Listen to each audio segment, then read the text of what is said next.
the classic science and math geek in high school, study physics in graduate school a decade and a half ago. My co-authors and I started to look into climate change in the more distant past. We published a curve where there's this long-term cooling trend, and then all of a sudden, this abrupt warming that has no precedent as far back as you can go. And it got named the hockey stick because it looks like the blade of a hockey stick. And once we had published that graph, I had set myself up for a completely different life. And why is that? And what did they do specifically? I was vilified on the editorial pages of the Wall Street Journal, on Fox News, that I was a fraud. Other German scientists have called it statistical rubbish. He's been called a statistical charlatan. I was being attacked by congressmen. They threw spaghetti up on the wall, and wherever it stuck is what they put in the chart. I had death threats that were actionable enough that the FBI at one point had to come to my office to investigate an envelope that had been sent to me that had a white powder. I've had threats made against my family. These folks know they don't have to win the legitimate scientific debate. They just need to divide the public. And all of that hatred and fear is, in fact, organized and funded by a few players. Fossil fuel interests. Folks like the Koch brothers finance a very large echo chamber of climate change denialism. The reality is a lot of climatologists believe that the science is not settled. Global warming is illusory. We're actually going through a period of global cooling. It's easier to believe in a benevolent God, the baby Jesus, than it is in some kind of theory about global warming. Websites and news outlets and think tanks, they find people with fairly impressive credentials who are willing to sell those credentials to fossil fuel interests. Dr. Fred Singer, president of the Science and Environmental Policy Project. The weather balloons around the world show no warming of the atmosphere in the last 25 years. You have all of these organizations with lofty sounding names like Americans for Prosperity or the Heartland Institute. These are front groups that are funded by corporate interests. Americans for Prosperity is really just a front group for the Koch brothers. That's an organization founded by David and Charles Koch. And good morning to you, Tim.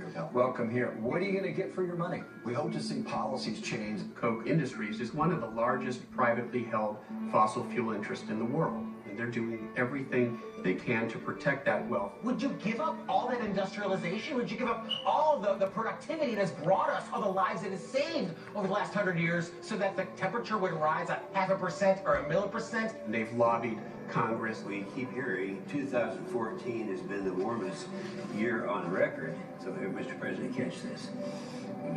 James Inhofe is probably the most prominent congressional climate change denier. Global warming is the greatest hoax. Reminds me of Paul Offit. He's the chair of the Senate Environment Committee. There are some people who are so arrogant to think that they are so powerful they can change climate. Man can't change climate. It might not be surprising to learn that James Inhofe is one of the largest recipients of fossil fuel money in the U.S. Senate. Fossil fuel interests have bought our House of Representatives and Senate Environment Committee.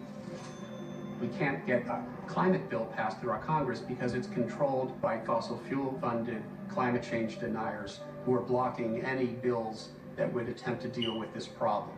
How they're able to discredit scientists who have devoted their life to this issue is kind of mind-boggling to me. Sometimes it makes me want to I'm take sure it. if I was a scientist, I would be absolutely pissed every single day of my life. These people are, engaged in an effort to lead us astray in the name of short-term, fossil fuel profits, so that we end up leaving behind a degraded planet. Well, what could be more immoral than that?